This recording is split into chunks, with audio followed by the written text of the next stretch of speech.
Aleluia, glória a Deus, a paz do Senhor, igreja. Que bênção, né? Quantos aqui já não receberam consolo, conforto de Deus, já não foram agraciados nessa manhã? Deus é lindo, maravilhoso. E eu estou muito grata, muito feliz de estar aqui com vocês nessa manhã. Eu louvo a Deus por essa oportunidade, né, aos pastores pela confiança de retornar. Eu já estou me sentindo em casa aqui, assim, na Vila Boa, sabe? Eu estava até comentando com a esposa, já estou em casa, já. É uma igreja familiar para mim. E que igreja abençoada, né? Que igreja adoradora, que igreja querida. Que Deus abençoe cada um dos irmãos. Eu trago aqui um abraço, né, da pastora Edmar, da pastora Lídia, para esse casal especial, tão abençoado, né? Todo terceiro domingo do mês eu ministro na escola bíblica lá da igreja, né? Mas o pastor Edmar falou, não, pode ir, vai lá, ajeita com eles, aquela igreja é uma bênção, aquele casal é uma bênção, e ele me permitiu estar aqui. Louvo a Deus pela vida do meu esposo, que sempre me acompanha, meu sacerdote, meu provedor, meu protetor, né? A coluna do meu ministério. Eu não estaria aqui se não fossem as orações dele, se não fosse o apoio dele, né? Ele é de fato meu sacerdote. Louvo a Deus pelo departamento, né, de mulheres dessa igreja, né, que sai à frente da organização dessa conferência. A gente sabe que não é fácil, né? Toda a obra, tudo aquilo que a gente assume em frente não é fácil, muitos são desafios. Mas Deus, Ele peleja todas as nossas batalhas, porque a obra é dele, né? É Ele quem cuida, é Ele quem faz. Então, louvo a Deus pela vida de vocês, pela vida da Ariana, né? Eu tenho certeza que os outros dias foram uma bênção, né? Tem sido uma bênção. Deus continue te abençoando, mulher de Deus, abençoando toda a sua vida, sua casa, seu ministério. Amém?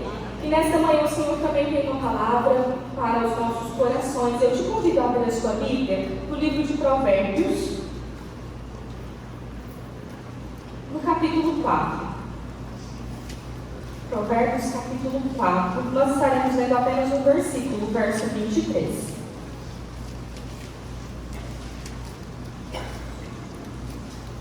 Provérbios 4, 23. Encontraram, irmãos? Amém?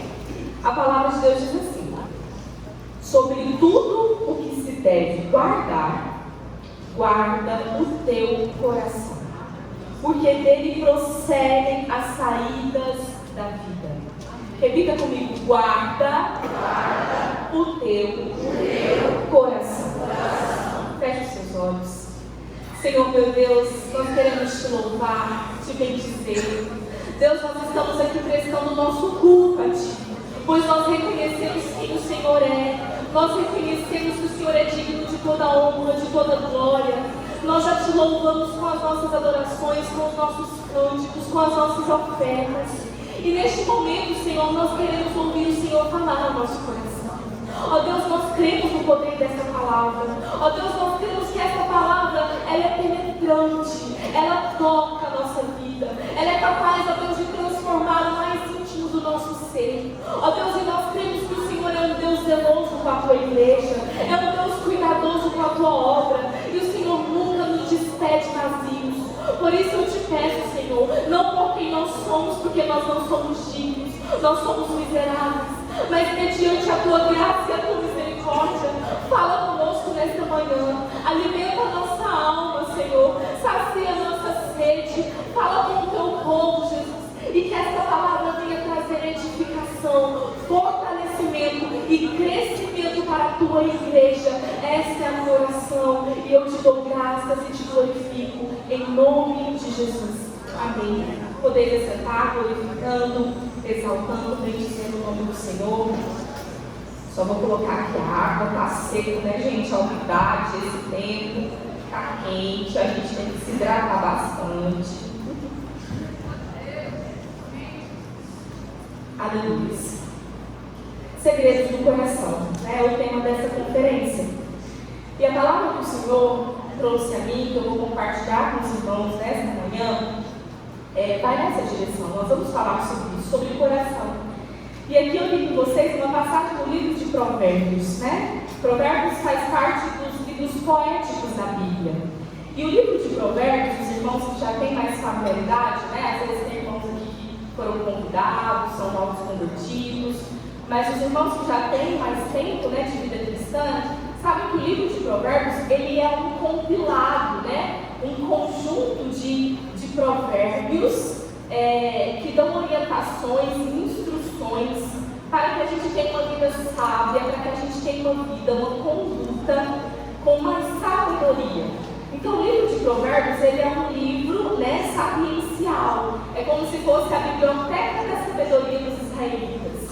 Então, tudo que foi sendo registrado nele, entendam, ele não é um livro de doutrinas, Então, aqui não tem doutrinas bíblicas a respeito da salvação, a respeito de questões teológicas determinantes da nossa vida, mas ele é um livro instrutivo, um livro de recomendações, de orientações que vão sendo, que o Senhor revela ao seu povo, compartilha conosco, para que a gente tenha, para que a gente tenha sabedoria na condução da nossa vida.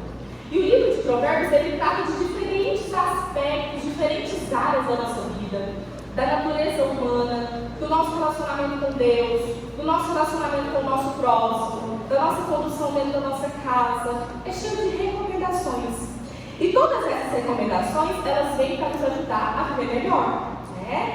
A sabedoria é o uso correto do conhecimento. É a gente ter uma conduta em que a gente saiba como agir, como aplicar cada coisa, como gerir cada recurso. E se a gente for avaliar, muitos problemas, muitos sofrimentos e muitas coisas que a gente passa na nossa vida têm questões relacionadas a uma falta de sabedoria. A gente às vezes não sabe como conduzir, como agir, como aplicar, e muitos conflitos humanos, muitos conflitos que nós vivemos na nossa casa têm relação com essa ausência de sabedoria. E o livro de Provérbios, ele vem dar esse direcionamento, essa aplicação.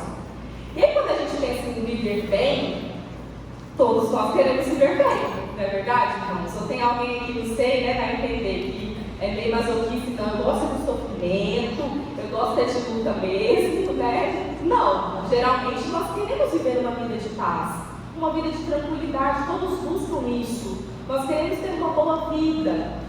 E muitas das vezes a gente espera que o que determina isso são algumas circunstâncias externas a nós. Então eu vou ter uma boa vida se a coisa ficar melhor no meu trabalho. Minha vida vai ser melhor se algumas coisas mudarem dentro da minha casa.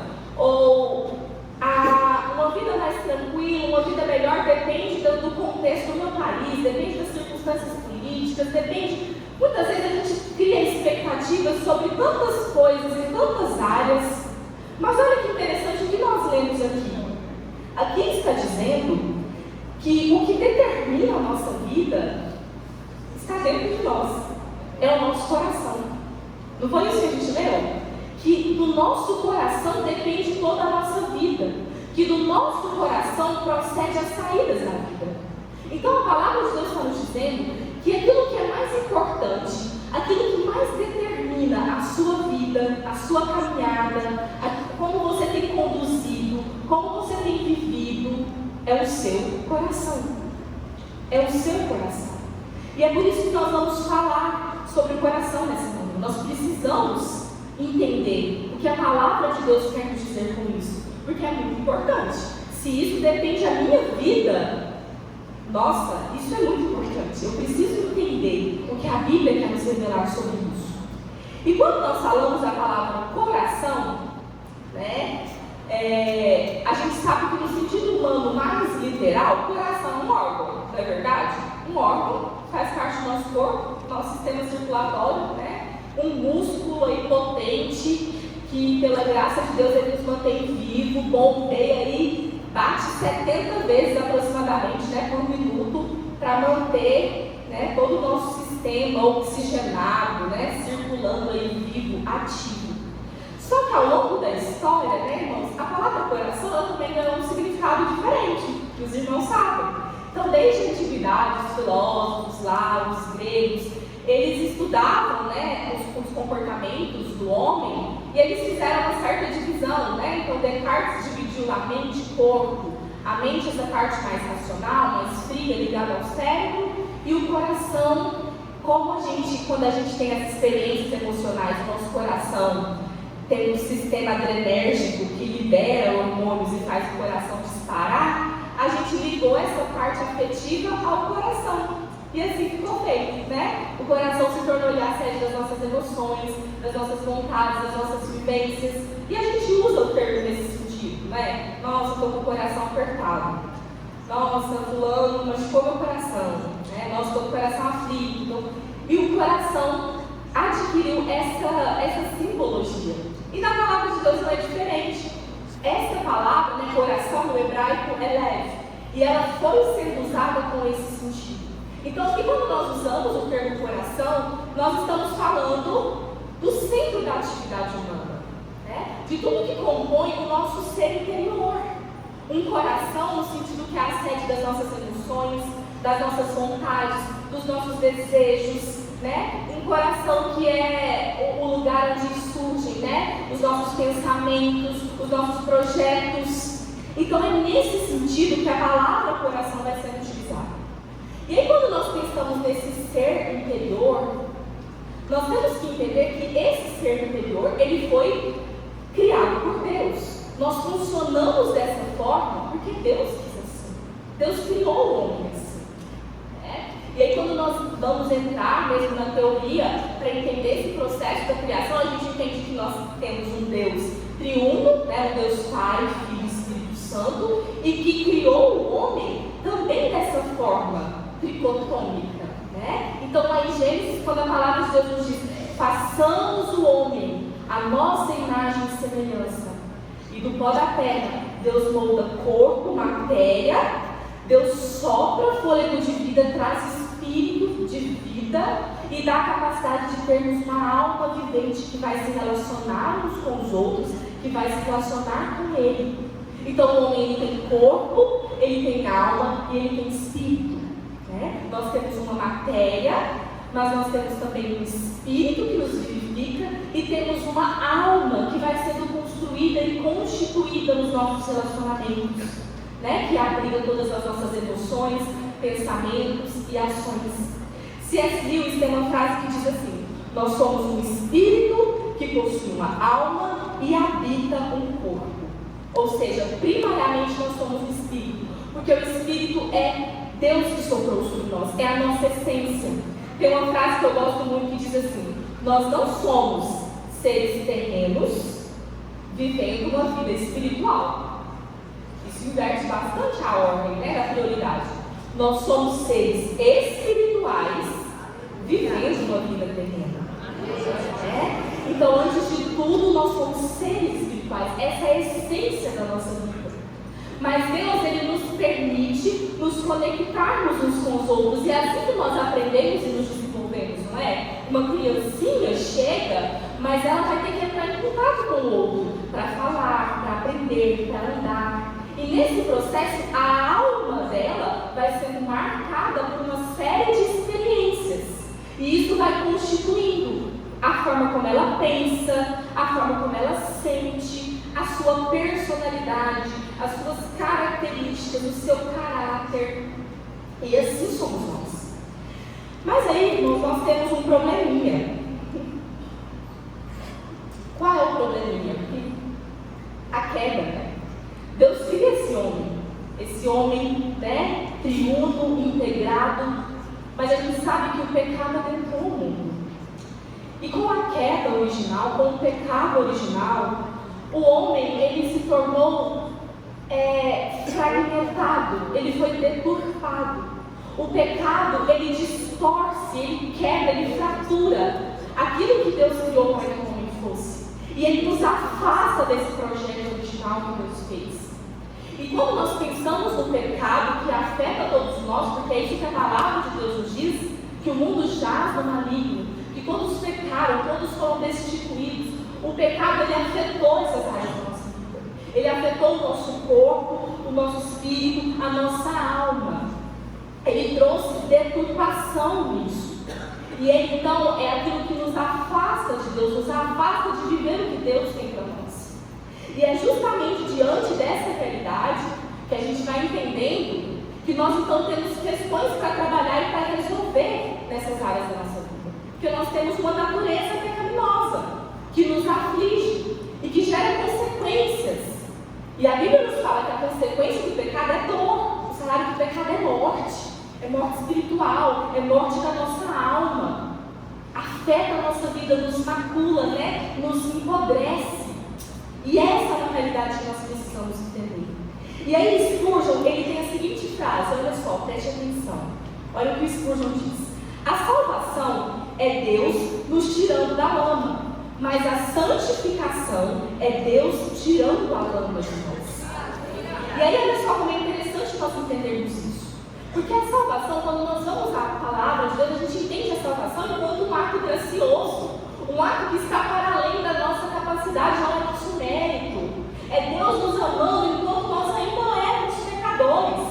É Deus nos alcançando com a graça dele, pelo sacrifício dele. Não é aquilo que eu fiz, não é porque eu fui bonzinho, não é porque eu consertei meu coração e ficou legal, não é. É eu, no meu coração podre, sujo, mas sendo alcançado por um Deus que me ama. Não foi assim quando o filho pródigo voltou para casa, estava sujo de lama. O pai abraçou, o pai beijou.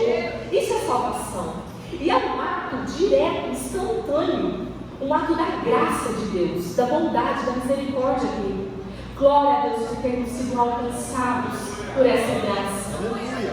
Mas a santificação, quando nós vamos olhando na palavra de Deus, a santificação é um processo. A santificação está dizendo da nossa caminhada cristã. Então, se nós recebemos o Espírito, nós também devemos andar em Espírito. Isso diz da nossa caminhada, isso diz da nossa constância. Onde a Bíblia vai dizendo, perseverai. Aquele que começou a boa obra em vocês, ele vai aperfeiçoar até o dia que Cristo voltar. Então, esse processo de nós sermos purificados, de nós sermos limpos, é de fato um processo em que Deus vai trabalhando na nossa vida, em que Deus vai nos transformando, vai nos ensinando, vai tirando aquilo que desagrada a Ele, vai nos transformando, mudando o nosso coração, mudando a nossa mente, mudando o nosso entendimento. A cada experiência que eu vou vivendo, o Senhor vai me ensinando a ter mais intimidade com Ele. Ele vai me quebrantando, Ele vai me moldando como um vaso na mão dEle. E é isso que nós então temos que entender, que nós somos obras da mão dEle. Ele tem trabalhado em nossa vida, para que a gente cresça e alcance a estatura de Cristo, para que o nome dEle venha a ser glorificado através das nossas vidas. Mas esse trabalhar não é fácil e exige de nós, exige uma postura da nossa parte, existe um empenho. E é por isso que muitas vezes Paulo, em suas epístolas, ele falava, olha, esforçados, olha, tenham diligência, façam isso com empenho, porque vocês foram alcançados por essa graça, mas agora, pela graça, nós temos que frutificar dentro dela. E isso envolve esse empenho. E é por isso que quando nós lemos aqui, a palavra de Deus está nos exortando. Cuidem, guardem o coração de vocês. Ele está dando uma recomendação. Ok, vocês foram salvos, vocês foram encontrados pela graça de Deus, mas esse coração aí, ele é de uma natureza ruinzinha. Nós somos pecadores. E para que vocês vivam bem, para que vocês tenham uma boa vida, isso depende do zelo e do cuidado que vocês vão ter com vossos corações. E por isso que tem essa ordem. Cora Coralina tem uma frase que quando eu li eu achei tão interessante. Ela dizia assim, ó: todos os dias a gente acorda e arruma os cabelos. Por que a gente não faz o mesmo com o coração?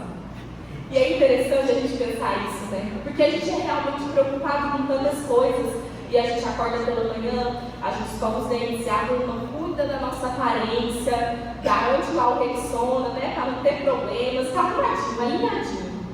Mas será que a gente também preocupa da mesma forma com a nossa vida interior?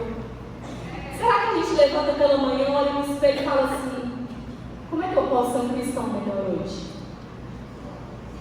O que Deus precisa trabalhar na minha vida para eu ser um pai melhor para os meus filhos? E aí, como é que está meu coração? Deixa eu examinar aqui. Ai, Senhor, esse pensamento não está legal. Isso aqui não está te agradando. Será que a gente faz a mesma avaliação?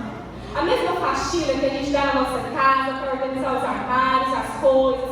O homem vai lá, limpa o carro, deixa brilhando, cuida, zela, guarda.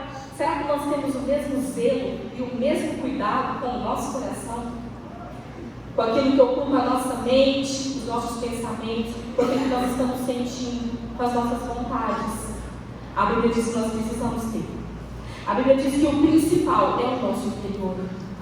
É aquilo que está dentro de nós.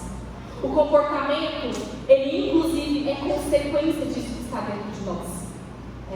E a palavra de Deus, ela vai mostrando, quando o Senhor ele vai proferir o sermão do monte, lá em Mateus, ele vem justamente para trazer essa inversão, para mostrar, olha, não é a aparência, não é isso, é mais do que isso. É o coração. Vocês, fariseus, vocês não estão preocupados com a aparência? Vocês estão tão preocupados se está tudo certo? Não, mas a minha roupa está certinha, eu tenho jeito de crente, eu pego a Bíblia, eu carrego direitinho, eu frequento os cultos. Aparência. E Deus está falando, mas cadê a intenção do coração? Eu sou isso. É mais do que isso.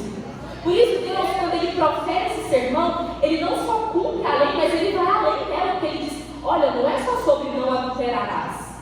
Então cobiça. Cobiçou. É o coração. O segredo é o coração, é mais do que o ato ou o comportamento. E é isso que nós vamos começando a entender.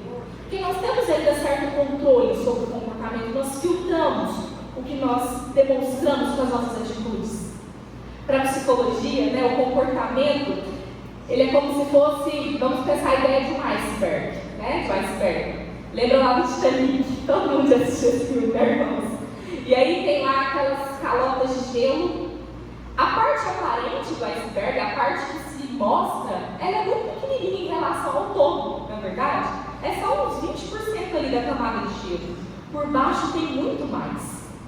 E em relação ao nosso comportamento é semelhante. Aquilo que nós mostramos, que nós aparentamos, é apenas uma pequena parte.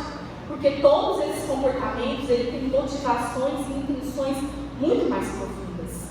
E Deus, ele quer tratar com essa parte. Deus, ele nos transforma de dentro para fora.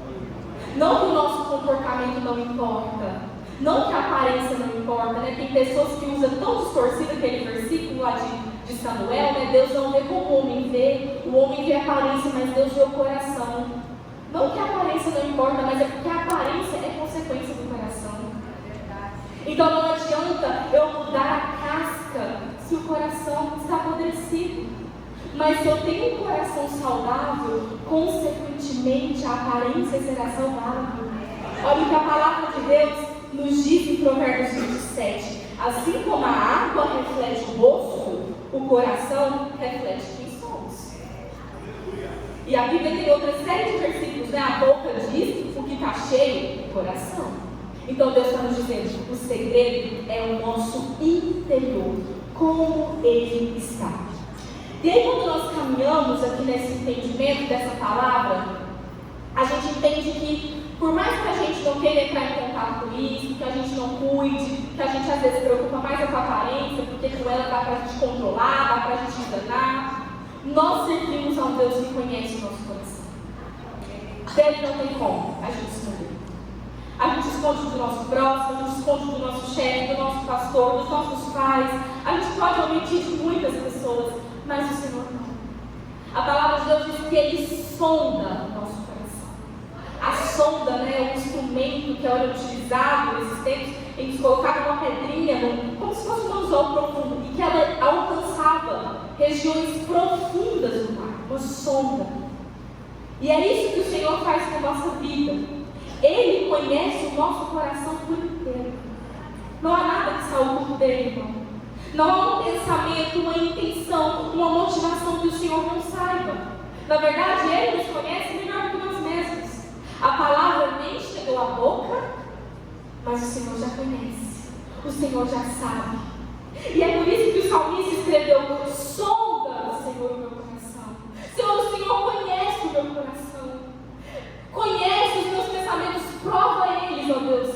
Veja, Senhor, se há em mim algum caminho mau. Veja, Deus, se há dentro do meu coração intenções que te desagradam. E, ó Deus, me guia pelo caminho da retidão. Conserta esse meu coração, Jesus. Alinha ele.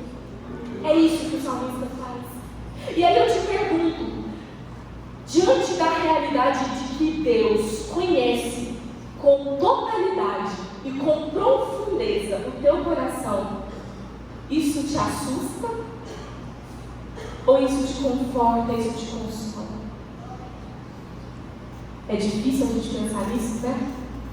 Isso te assusta?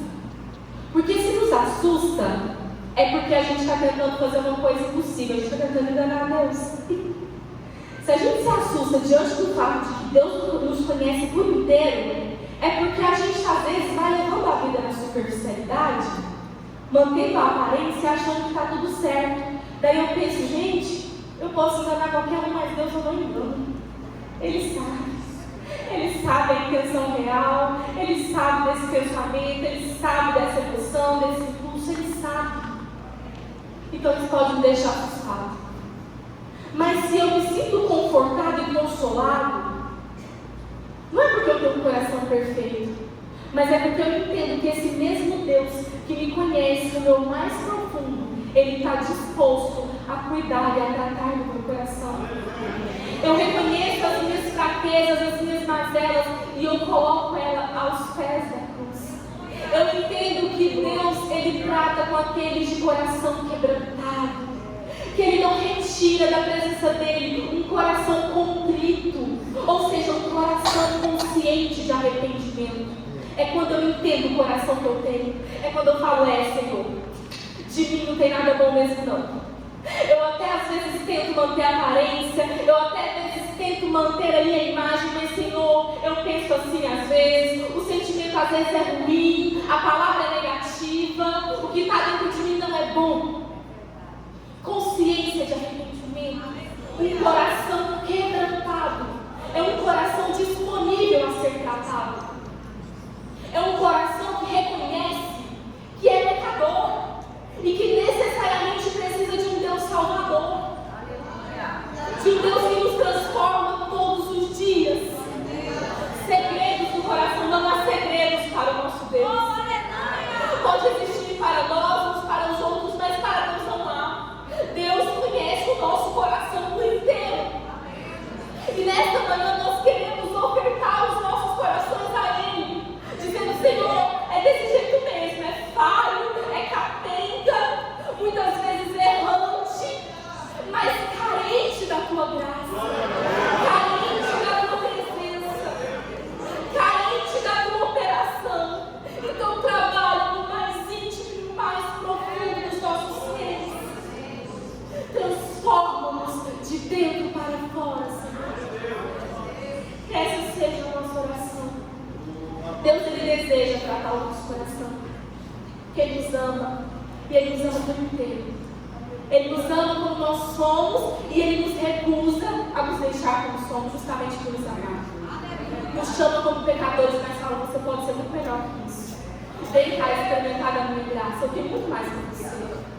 Vamos aqui, vamos ser aperfeiçoados, e aí Ele quer tratar com os nossos corações. E muitas vezes, para tratar com o nosso íntimo, Ele usa de experiências difíceis e dolorosas. Ele usa de experiências que nos machucam. Vamos pensar a ideia daquele oleiro moldando o barro. Nem sempre é fácil.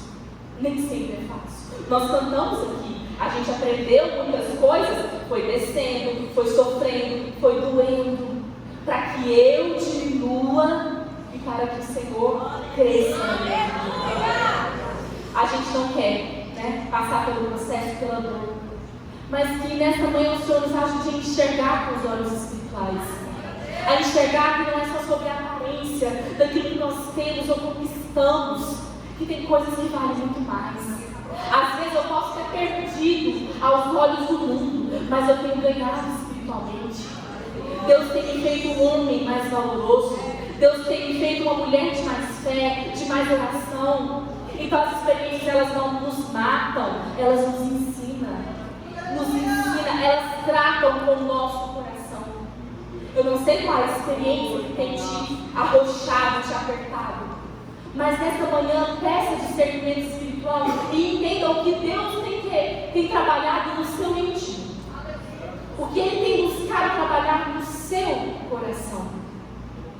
Amém?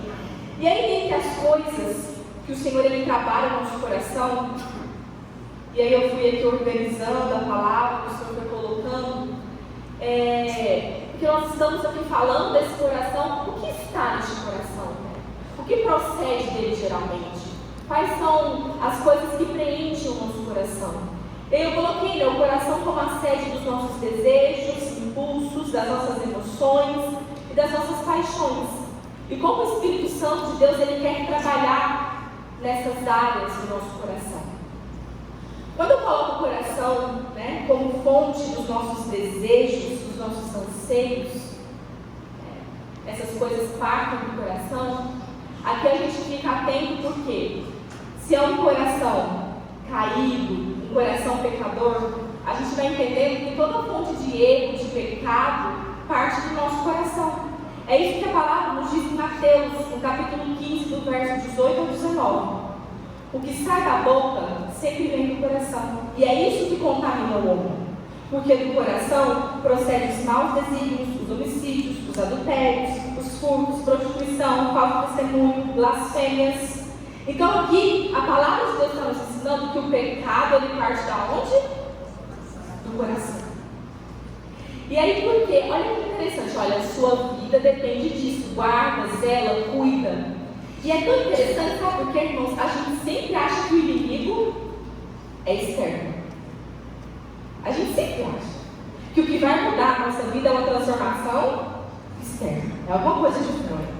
A gente tem dificuldade de se implicar.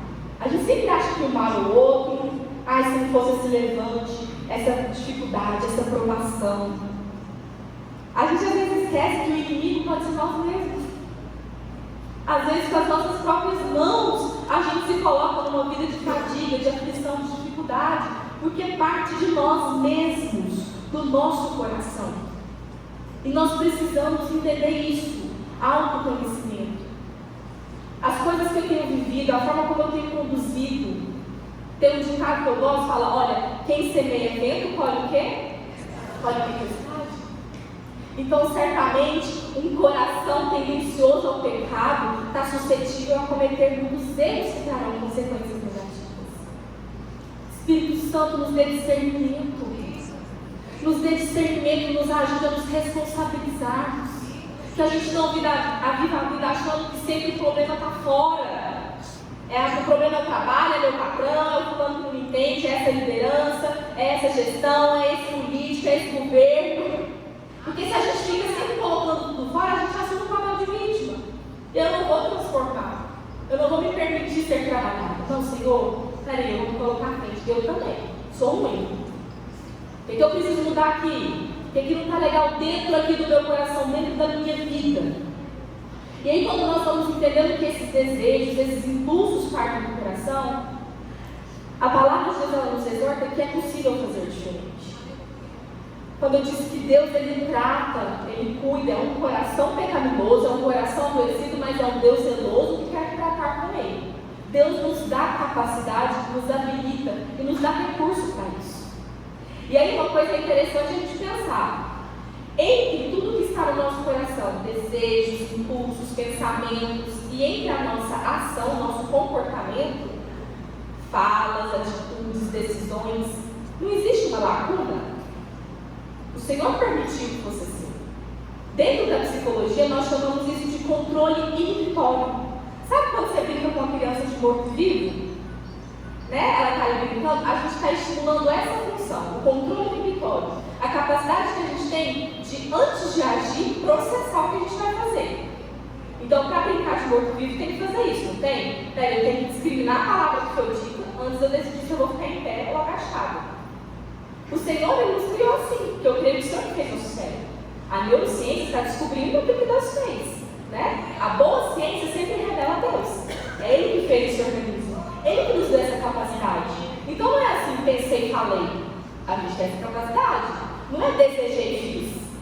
O Senhor nos deu essa capacidade de autocontrole. E Ele trabalha na nossa vida através do Espírito Santo, que produz em nós frutos, não é verdade? E um dos frutos do Espírito é o quê? O domínio próprio, o controle sobre isso. E então nós entendemos que desejos, eles são controlados. Nós não cantamos aquele hino da harpa, né? Tentado, não ceda. Peraí, eu vou ser tentado, mas eu ceder é outra coisa.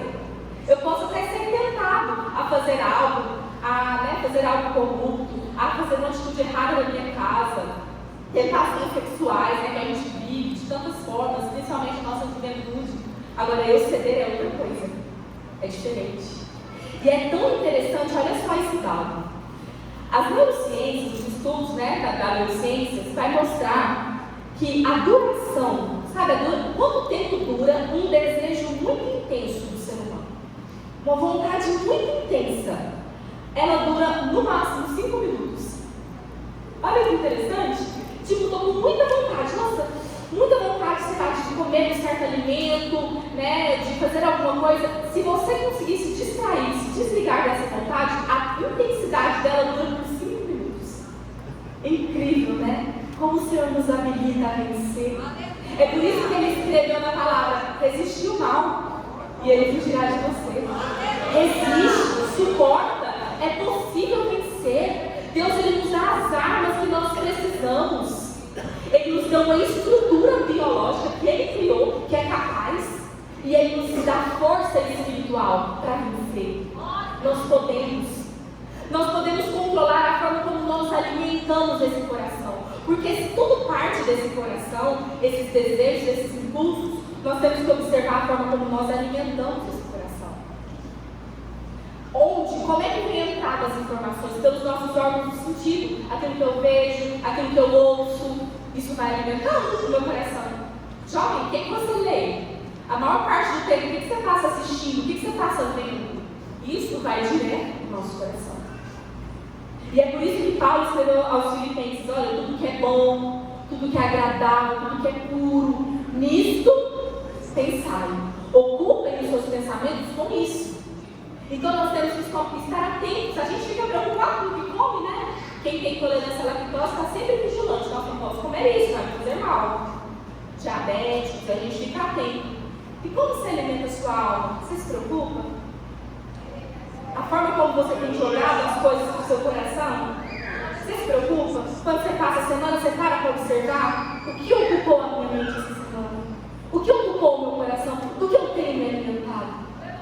Por isso que é importante momentos como esse, irmãos. Por isso que é impossível a gente caminhar na vida cristã sem momentos de comunhão. A gente morre de inanição. A gente não vai alimentar. Então nós precisamos alimentar, porque esses desejos vão sendo construídos aquilo que é alimento. Quando você está aqui ouvindo a palavra, aí você passa a sua semana, você vai trabalhar, você liga a rádio, você ouve um louvor, você ouve uma palavra, isso vai alimentando o seu coração. Isso vai moldando o seu coração. Você lê um bom livro, você lê a Bíblia, você faz programas que são saudáveis, edificantes para a sua casa, para a sua família. Isso preenche o seu coração. Do que o seu coração tem sido preenchido? De coisas que edificam? De coisas que acrescentam? Ou você preenche o seu coração com fofocas, com intrigas, com má notícias, com coisas ruins, com coisas danosas que vão danificá-lo? Esteja atento, irmãos. Nós precisamos zelar, guardar o nosso coração. E aqui é interessante que quando nós pensamos, né, nesse cuidado, nesse zelo, Deus, Ele vai trabalhando e vai nos habilitando, né? Como nós vamos lidar com esse impulso? Como nós vamos lidar com esse desejo? Nos alimentando da palavra de Deus. A palavra de Deus diz: escondi a tua palavra aonde? Para quê? Olha aí o segredo. Como que nós vamos resistir? É nos alimentando. Quanto mais cheios da palavra de Deus, mais blindados nós estaremos. Aquilo vai nos alimentando, aquilo vai nos preenchendo. E nós vamos aprendendo a agir não segundo as nossas vontades. Porque um coração amadurecido, um coração cheio da palavra de Deus, ele entende o que é renúncia. Às vezes a nossa vontade pode ser errada. Porque é isso, né? Nós temos esses desejos, mas eu não cedo a ela. Isso é uma pessoa madura. Criança, ela não dá conta. Já viu criança? Ela não tem esse controle. Ela quer. Ela dá birra, desperteia porque ela quer. Mas nós não podemos agir assim. Se nós somos cristãos maduros, eu vou entender que nem tudo que eu quero. Que às vezes eu faço o que é preciso, não o que eu quero. Gente, se a gente fazer só o que a gente quer no casamento, me fala. Que coisa que vai virar? A gente larga meio esse mêsão, volta, enforca o outro uma semana. Não é verdade? Porque é desse jeito, vamos ser sinceros. Não é? A gente desafios, tem conflitos. E se eu vou conduzido pela minha vontade? Mas não é sobre a minha vontade. Eu preciso fazer o que der. Eu não vou voltar na igreja. Não, queridos. Os crentes, o calor, ficar quieto em casa. Tem cristão que é conduzido só pela vontade. É um cristão infantil na fé, imaturo. Irmãos, não é a sua vontade. É o que deve ser feito, a vontade de Deus, é o que a palavra nos direciona. Não quero, mas eu preciso. Então eu vou. Eu não quero, mas eu tenho que fazer, então eu vou fazer o que deve ser feito. Negue-se a si mesmo. Tome a sua cruz. Isso é renúncia. É eu deixar que o Senhor cresça e eu diminua. Não é a minha vontade, Senhor, é a tua. Senhor, o meu coração não está querendo, não, mas eu sei do que eu preciso e eu vou fazer. Aí o processo de transformação vai acontecendo. E é tão lindo, porque quando nós vamos alinhando essa nossa vontade a Deus, o nosso coração vai sendo transformado. Aí os nossos desejos são transformados. Isso é lindo. Isso é lindo. Olha o que a palavra vai dizer em Salmos 37. Deleita-te no Senhor, e Ele o que? Concederá os desejos do seu coração. A gente adora enfatizar a segunda parte do versículo, né? Ele vai conceder os desejos do meu coração. Deus vai realizar os desejos do meu coração. Não é desse coração feioso, humano, pecador, não. Graças a Deus que não é. É de um coração que deleita no Senhor. Uma parte está implicada na outra. E deleitar, a palavra deleitar significa contentamento, prazer. Um coração que aprendeu a ter prazer do Senhor. É um coração que aprendeu a desejar o que Deus deseja. É um coração que aprendeu a pensar como Deus pensa, a ver como Deus pensa. Senhor, nos dê esse coração, Senhor. Nos ensina a deleitar em Ti, Senhor, a descansar em Ti. Alinha os desejos do nosso coração. Que nós possamos sonhar e o Senhor tem para nós. Que nós possamos projetar e o Senhor tem para nós. Aí sim, concederá-se-á o desejo dos nossos corações. Amém? O coração também é a sede das nossas emoções, eu disse dos desejos, mas também das nossas emoções, aquilo que a gente sente. As emoções são as nossas reações ao que vivemos, né? E aí a gente tem uma gama enorme de emoções, né? De reações afetivas. A alegria, a raiva, o medo, a tristeza, a preocupação, a ansiedade, são muitas. E o Senhor, Ele nos deu essa capacidade, Ele nos criou assim, amém? Ele nos deu essa capacidade. Todas as emoções fazem parte da nossa humanidade. Sentir é humano. Sentir é humano.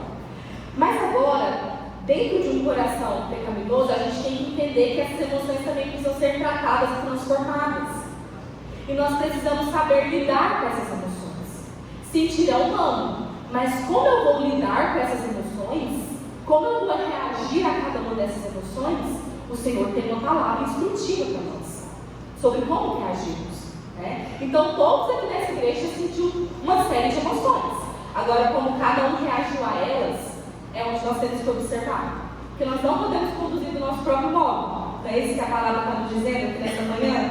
Eu não preciso submeter a minha vontade ao do Senhor. Então como que eu vou lidar com essas emoções à luz da palavra de Deus?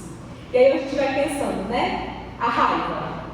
A palavra de Deus vai dizer em Efésios: irai-vos, mas não pequeis. A gente vai sentir raiva. É isso que Deus está dizendo. Mas agora, para a gente pecar é outra coisa. Eu senti. Lembra lá do impulso? Aquela vontade de xingar, de brigar, de gerar o conflito, de tirar satisfação. Eu não vou engolir esse sapo, eu não engulo o desaforo. Isso aí a gente tem controle. Você pode até não ter controle de ter sentido a raiva. Aquilo entrou.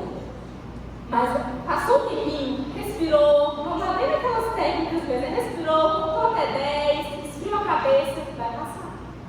E a gente pode controlar a nossa reação diante da raiva. Refrear a nossa língua, refrear algo que, se sair da minha boca, vai ferir o meu irmão e, consequentemente, vai me ferir. Quantos problemas a gente não resolveria dentro dos nossos lares, dentro da nossa casa, se a gente soubesse lidar com a raiva de uma forma mais saudável, como a Bíblia nos orienta. Está difícil lidar? Peça ao Senhor. A palavra de Deus diz em Tiago que a gente pode pedir sabedoria a Deus, que Ele dá livremente a todos. Você talvez tenha um temperamento mais colérico, mais explosivo. Ore ao Senhor: Senhor, me ajuda. Me ajuda a controlar isso. Eu não quero ser essa pessoa explosiva, destrutiva, que acaba ferindo a minha esposa, ferindo os meus filhos, ferindo os meus irmãos em Cristo. Me ajuda a ter autocontrole. Ore, lute, trabalhe por essa mudança. Assim como você se esforça para crescer nesse trabalho, assim como você se esforça para trocar de carro, se esforce para guardar e cuidar do seu coração. Se essa tem sido uma dificuldade, uma luta, se empenhe. Cristo te habilitará a lidar com isso. Aleluia. Uma outra emoção que é o medo. Quem nunca sentiu medo? A gente sente medo. Todos nós. Eu tenho certeza que todos aqui dentro sentiram medo. A gente começa a sentir pequenininho, né? A criança já vai tendo as percepções de perigo. E o medo tem essa relação. Mas a gente também, quando vai crescendo, a gente tem interpretações psicológicas sobre a vida. E aí a gente vai criando e intensificando percepções de perigo. Problema na empresa, lascou. Aí eu já sinto medo. Porque eu já estou antecipando algum perigo iminente de que eu vou ser demitido e vai vir uma crise, pandemia. A gente vai acionando os nossos gatilhos de medo. E isso vai assustando o nosso coração. Sinais de problemas. E olha só o que o salmista nos escreve no Salmo 56, verso 3, sobre o medo. No dia em que eu temer, hei de confiar. Olha que lindo, irmãos. No dia em que eu temer, eu hei de confiar. Aqui ele está mostrando como ele vai se sentir e como ele vai agir. Viram aí o filtro que a gente tem que fazer? Ok, eu vou sentir medo. O medo vai vir, porque vai acontecer uma situação que vai acionar essa emoção. É mais forte do que a reação emocional. Agora, uma coisa é o sentimento, outra coisa é o ser dominado pelo medo. Outra coisa é o medo de paralisar. Outra coisa é o medo de me fazer ficar acuado, tomar conta da minha vida. Então, diante do medo, qual tem que ser a nossa atitude? Uma atitude de confiança em quem é o nosso Deus. Quem é o Deus que você serve? Eu pergunto para quem tem sido dominado pelo medo. Quem é o Deus que você serve? Porque o Deus, ele cantará que eu sirvo. Ele é o Deus soberano, Criador de todas as coisas. Aquele que sustenta a minha vida com a palma das mãos dele. Aquele que sabe de todos os meus dias. Aquele que nunca é pego de surpresa. Ele é o Alfa e o Ômega, o início e o fim. Aquele que controla todo o universo e rege a nossa vida. Irmãos, diante dessa realidade, não faz sentido um cristão viver a vida local. Não faz. Eu sei que às vezes a situação pode nos assustar e a reação emocional vem, mas um coração amedrontado não combina com a vida de alguém que tem o Senhor. E é por isso que a palavra de Deus é repleta de versículos que dizem: não temas, não temas, eu sou o grande eu sou, não temas. Por quê? Deus, ele sabia que a gente devia ter medo. Ele não escreveu, ele não compartilhou isso com a gente à toa. Ele sabia que faz parte da nossa humanidade, da nossa fraqueza, viver preocupado e assustado. Mas ele disse: não temas, eu sou Deus. Ou seja, como eu vou me livrar desse medo? Conhecendo a Deus. Quanto mais eu conheço a Deus, quanto mais eu sei quem Ele é na minha vida, mais eu posso confiar. Dependência tem relação com isso. Eu descobri que eu comecei a dirigir bem quando eu estou dormindo do meu lado. Agora eu confio em mim. Porque quando ele ficava acordado, lá segurando aquele negócio, eu falava: gente, eu acho que não sou muito boa, não. Aí quando ele dormiu tranquilo, eu falei: ó, ele confia em mim. Então, se a gente vive apavorado, que mensagem nós estamos passando para o nosso Deus? Confio não. Ah, quando ele caminha no trabalho, você é um Deus poderoso, está sobre o trono, me ama, me alcançou, mas eu não confio que o Senhor é capaz de sustentar a minha vida.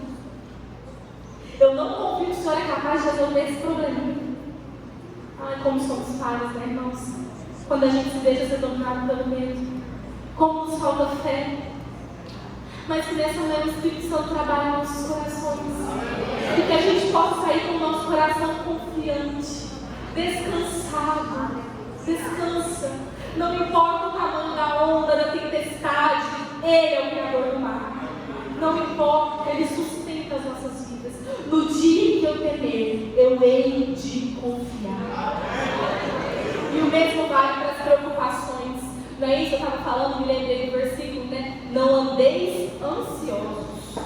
Ou seja, a preocupação ela vem, mas uma coisa é a gente andar preocupado, viver o tempo todo na fadiga, a preocupação tomar conta da nossa vida, constantemente preocupados e aflitos, angustiando o coração. Não, esse não é o Deus que nós servimos. Se Ele é o Deus que cuida das aves dos céus, se Ele é o Deus que cuida dos lírios do campo, certamente Ele é o Deus que tem nos sustentado todos os dias. Nós não sabemos do nosso futuro, mas Deus também está lá, cuidando, guardando e zelando. Então, nesta manhã, deixe sobre Ele todas as suas ansiedades, todas as suas preocupações, alivie o seu coração aos pés da cruz,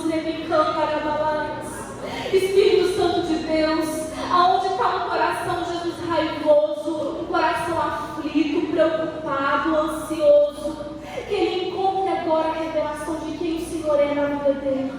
Ó Deus, que Ele encontre, ó Deus, pastos verdejantes, que Ele encontre repouso, consolo. Senhor, nós queremos viver pela fé e não pelo que nós vemos. Senhor, nós cremos em quem Tu és, e por isso nós descansamos a nossa vida no Senhor. Nós entregamos o nosso caminho, nós entregamos o nosso coração, e nós sabemos que tudo o Senhor fará. E que ainda que passamos por momentos difíceis, por vales, por adversidades, todas as coisas cooperam para o nosso bem. Todas as coisas cooperam para que tenhamos um coração melhor, um coração com mais fé, um coração mais misericordioso e mais bondoso. Por isso, trabalhe em nossas vidas segundo as Tuas misericórdias. Amém. E aí, diante disso, irmãos, diante de quem Deus é, uma das emoções que tem que fazer constância em nosso coração, que tem que ser o plano de fundo da nossa vida, é a alegria. A alegria, ela é um mandamento na palavra de Deus. Paulo diz: alegrai-vos no Senhor. Mais uma vez eu digo: alegrai-vos. Ele ordena. Isso não significa, irmãos, que nós não vamos chorar. Jesus Cristo chorou isso com humanidade. A Bíblia também diz: olha, chorais como choram. Há tempo para todas as coisas. Há tempo que a gente vai chorar. Tem dia que é difícil, a gente chora. Às vezes a gente chora pela nossa dor, às vezes pela dor do outro. Agora, uma coisa é o nosso coração ser dominado pela tristeza e nós vivermos entristecidos. Aí tem alguma coisa errada. Porque a Bíblia nos ordena alegrai-vos, ou seja, vocês foram alcançados pela salvação. E essa alegria da salvação tem que fazer parte das nossas vidas. Todos os dias eu preciso acordar, e mesmo diante das dificuldades, daquilo que tem angustiado a minha vida, eu preciso olhar para aquilo e falar: mas eu fui salvo. Mas além do rio azul, existe um lugar onde não haverá mais dor, nem sofrimento, e eu fui alcançado por essa salvação. Ah, o que me importa? O que é essa dificuldade passageira diante da eternidade? Não foi isso que Paulo escreveu? Essas tribulações breves, momentâneas, não se comparam com a glória que será revelada. Não se comparam. Um cristão autêntico, ele caminha com os olhos fitados no céu. Aí a gente vive as coisas aqui na terra, mas a gente não se contamina, a gente não se apega, porque a gente sabe para onde a gente está indo. A gente sabe o que nos foi reservado, né? Me canta. A gente sabe o que foi conquistado na cruz do Calvário em nós. Então, por que eu estou tão preso, tão angustiado, querendo uma resolução agora, nesse campo terreno? Irmãos, Deus pode fazer, Deus pode. Mas não tem como eu virar para você e profetizar que Ele vai fazer alguma coisa, porque eu não sei a forma como Ele quer trabalhar na sua vida. Eu não sei se essa luta é para o seu bem. Porque muitas vezes as provações, elas vêm para nos desmandar desse mundo. A provação vem para falar: você não é daqui não, filho. Aqui é difícil mesmo, é doído mesmo, o coração da gente chora mesmo, mas nós temos consolo dele. Que Ele seja a fonte de toda a nossa alegria, de toda a nossa gratidão, de todo o nosso contentamento. O segredo de um coração feliz, de um coração saudável, é um coração que está ancorado em Cristo. É um coração que sabe que esse mundo é passageiro, né? Então,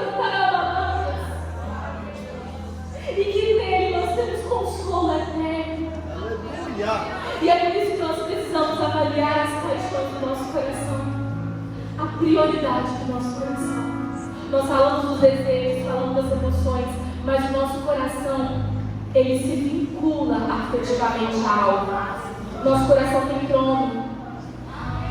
Nosso coração, ele tem a capacidade de se afeiçoar, de se apegar a algo externo a nós. E a palavra de Deus nos orienta que esse lugar é do Senhor. Esse lugar do nosso coração tem que ser ocupado pelo Senhor. Não pode ser ocupado pelo meu trabalho. Não pode ser ocupado pela minha vaidade, pela minha inteligência, pelos meus amigos. Não pode. Não pode ser ocupado pelos bens materiais, pelo dinheiro. Não, a paixão do meu coração precisa ser Jesus Cristo. Precisa ser a presença de Deus. Só assim nós vamos conseguir blindar o nosso coração de todo e de qualquer dor. O problema é que mesmo o Senhor ordenando e dizendo, olha, está lá nos mandamentos, amem a Deus sobre todas as coisas. Não façam ídolos para vocês. Não coloquem nada no lugar de Deus. A gente até professa isso com a nossa boca. Mas aí a semana a gente vai vivendo a rotina, esse mundo aqui terreno. E às vezes algumas coisas vão entrando no nosso coração e vai contaminando. E vai tirando o lugar que deveria ser de Deus. E vai tirando essa centralidade, essa prioridade. Vai nos roubando. Aí a gente sofre, o coração adoece. Porque a gente começa a se preocupar com o que não deveria. A gente começa a valorizar e a priorizar o que não deveria. Tem um livro que se chama Ídolos do Coração. E nesse livro o autor faz algumas perguntas que nos ajudam a pensar e avaliar o que tem sido a nossa paixão, a paixão do nosso coração. E ele coloca assim: o que te deixa mais feliz nessa terra? Do que você mais se orgulha? Qual é o seu foco principal de vida? O que é o dom das suas maiores afeições? O que te faz estar sempre ocupado? O que ocupa o seu tempo? O que ocupa os seus pensamentos? O que te deixa mais preocupado? O que se você perdesse faria você sentir que não vale mais a pena? E eu me emociono porque eu penso, Deus, às vezes a gente fala com a nossa boca que a gente te ama sobre todas as coisas. Mas às vezes a nossa caminhada aqui a gente põe tanta coisa como mais importante. A gente deixa o nosso coração sofrer e se angustiar com tantas outras coisas que são detalhes. E o Senhor nos ensinou que se a gente guardasse do nosso coração, se a gente cuidasse dele, a nossa vida estaria muito bem. Então às vezes a gente está aqui sofrendo, preocupado, angustiado, porque isso não tinha que estar no nosso coração. Então que nesta manhã, que o Senhor ocupe o lugar de senhoria da nossa vida. Que Ele ocupe o trono dentro do nosso coração. Que Ele seja a fonte dos nossos anseios. Que Ele ocupe o nosso tempo. Que Ele seja o nosso foco, a nossa prioridade, por excelência. E que através disso toda a nossa vida seja conduzida. A gente aprende a priorizar a nossa família, aprende a priorizar a comunhão com o reino. Aprende a valorizar o que Ele valoriza, a amar o que Ele ama. Se nós assim fizermos, a gente vai viver muito melhor, eu tenho certeza. Eu tenho convicção. Amar a Deus com toda a nossa alma, com toda a nossa força, com todo o nosso entendimento. Porque aonde está o nosso tesouro, o nosso coração está lá. E nós não podemos colocar o nosso coração em coisas que a gente pode perder. A nossa felicidade, a nossa alegria não pode depender de coisas que são perecíveis, que são vulneráveis, que são voláteis, porque senão a gente vai fracassar. A nossa expectativa, a nossa esperança não pode estar em coisas que se desmancham como areia. Nós precisamos ancorar o nosso coração em Cristo. A nossa expectativa está nele, o nosso anseio está nele, é nele que confiamos, é ele que detém os segredos do nosso coração, é ele que controla toda a nossa vida. Seja a fonte da nossa paixão, Senhor. Pai, todos os dias quando eu acordar, me lembre que o Senhor é o ar que eu respiro. Senhor, me traga a memória que o Senhor é o meu universo. E se Tu és o meu universo, Senhor, não existem problemas que possam nos afligir. Não existe nada, Senhor, que pode roubar a minha paz. Me ajude a viver, Senhor, com a paz que excede todo o entendimento. Ó Deus, eu deposito todo Seja o centro do meu coração, Senhor. Seja o centro da minha vida, Pai. Que nesta noite o Senhor alinhe todos esses corações à sua vontade. Ó Deus, que esses corações sejam transformados. Essa é a nossa oração. Se coloque de pé nesta noite. Comece a falar com o Senhor, comece a exaltá-lo, a dizer o quanto você o ama. Eu tinha colocado aqui uma frase de um teólogo, Richard Baxter. Olha o que ele diz: se Deus não me tivesse dado um coração capaz de amá-lo, eu preferiria jamais ter tido um coração. Oh Senhor, o Senhor é a razão da nossa existência. Então ocupe os nossos corações, preencha os nossos corações com a tua presença. Senhor, traga de volta a alegria da salvação a essas vidas. Senhor, traga de volta paz, contentamento e gozo. Senhor, que o nosso coração esteja, Pai, conectado a Ti, a Tua vontade. Senhor, nos ajuda a renunciar aquilo que precisa ser renunciado. Senhor, trata no mais profundo, no mais íntimo, ainda que doa, ainda que seja difícil. O que nós queremos é ser os melhores em Ti, é que Seu nome seja glorificado. Por isso pode tirar aquilo que te desagrada. Trabalhe nesses corações da quebranta, Senhor. Converta o coração, Pai, dessas pessoas a Ti. E comece a transformar, comece a fazer surgir esposos melhores, esposas melhores, filhos melhores, com corações quebrantados, servos melhores, ó Pai. Ó Senhor, nos dá um coração igual ao Teu, porque de nós nada de bom, ó Deus, existe. Mas nós sabemos que o Senhor é o Deus que toca e que transforma os corações. Por isso, Espírito Santo de Deus, faça essa obra em nós. O nosso coração é Teu, a nossa vida é Tua, nós entregamos tudo a Ti. Em nome de Jesus, eu Te louvo, eu Te bendigo. Eu sei que o Senhor entrega essa palavra a cada um conforme a necessidade, pois o trabalhar é Teu e Tu és perfeito em Tua obra, em todos os Teus feitos. Eu Te dou graças em nome de Jesus. Amém.